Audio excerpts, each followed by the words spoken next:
Embark on a journey through the enigmatic world of the Hyksos Delta Kings. Uncover the mysteries of ancient Egypt, from the desert princes to the Trojan connection.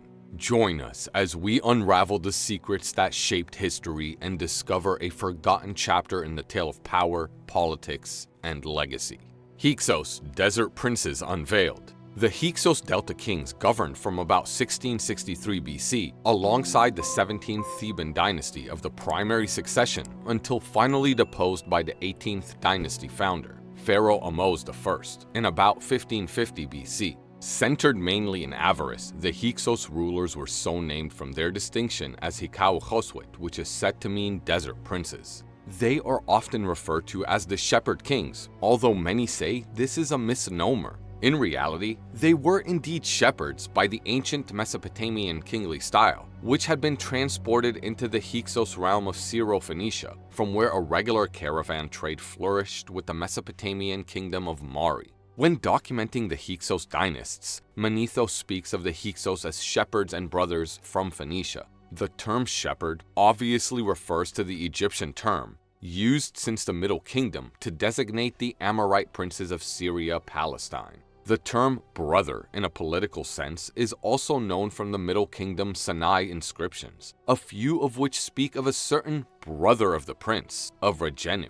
These brothers, along with the princes, occur again in the New Kingdom in the lists of prisoners taken by Amenhotep II in Syria. One is left with the impression that the political structure of Syria-Palestine remained the same from the Old Babylonian period to the New Kingdom. The Hyksos rule was a part of this same political phenomenon. Thus, the ruler of Egypt in this period was an overlord of several vassals, some of whom were probably in Syria-Palestine. He may also have had alliances with other rulers in Syria, and perhaps diplomatic relations even further abroad. This political system also encouraged a revival of the old nobility in Egypt, which local princes and bonds of personal loyalty to the one ruler.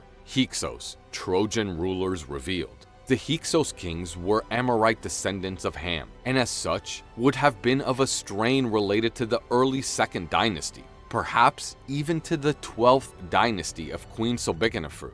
One way or another, they challenged the 17th dynasty of Thebes, and in matters of warfare, they introduced the horse, the chariot, and the compound bow, none of which had formerly been used in Egypt. These things were, however, previously apparent in Troy, from where the sea kings, those of Amu, and their followers spread into the Mediterranean seaboard lands after Troy was devastated by fallout from the Mount Santorini eruption in 1624 BC. It is likely, therefore, that the Hyksos, who were also called the foreign rulers, were of Trojan origin. Although the reference books make much of the fact that Ahmose I succeeded in overthrowing the Hyksos rulers, it is evident that there were marital alliances between the competing houses of Avaris and Thebes. It is generally reckoned that the Hyksos pharaoh Apipi II, Apophis, was the last hereditary dragon king in Egypt. But it would appear that the heritage was perpetuated through a female line into the new dynasty. Even the grave of Ahmose's son Amenhotep I contained a preserved vase cartouche of the daughter of Apophis, which signifies the enmity was not so great between the houses as is traditionally supposed. The Sobek tradition of Apophis, the designated beloved of Sobek, was continued by the 18th dynasty pharaohs, and it was Thutmose III who established the famous alchemical mystery school of the White Brotherhood of the Therapeutae, from which an eventual branch found the Essene community at Qumran.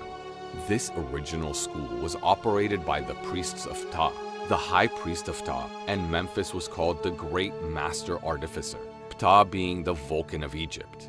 He, however, and the many other high priests of the various gods, did not rank with the two great leaders of the Amon and the Ra priesthoods. Notwithstanding the intervention of the Hyksos kings, Egypt had, from the outset of its first dynasty, 3050 BC, been a unified nation comprising the separate upper, southern, and lower, northern kingdoms. Each kingdom had its own regalia, a white crown for Upper Egypt, and a red crown for Lower Egypt, while the double crown incorporated both. Additionally, The lotus and the vulture symbolize the White Kingdom, while the papyrus plant and the cobra symbolize the Red Kingdom.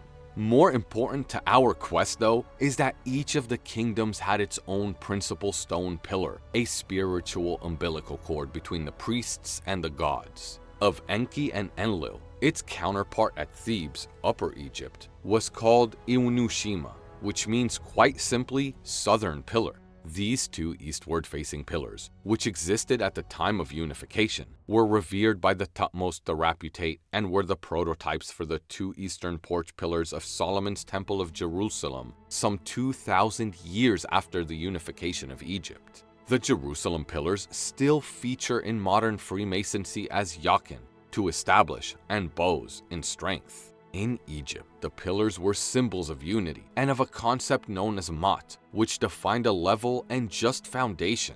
This ideal of righteous judgment was synonymous with divine kingship and with the Hebrew Malkut, and not surprisingly, Mat, the goddess of truth and law, was said to be the sister of Thoth. Her weighing of truth in the balance was conducted with a feather, and truth was identified with gold, the most noble of metals. When the souls of the early pharaohs passed into the other world, the afterlife, they were tested by the funerary god Anubis against the judicial feather of Mat. And, as shown in reliefs of the era, Anubis was directly associated with the conical bread of white powder, the highward firestone of the temple priests. Today's metaphysical studies now maintain that, by a way of superconductive process, the bodies of some Old Kingdom pharaohs could well have been physically transported into another dimension of space-time, where they remain in a suspended state, precisely as the ancient text suggests. There is no final proof of this yet,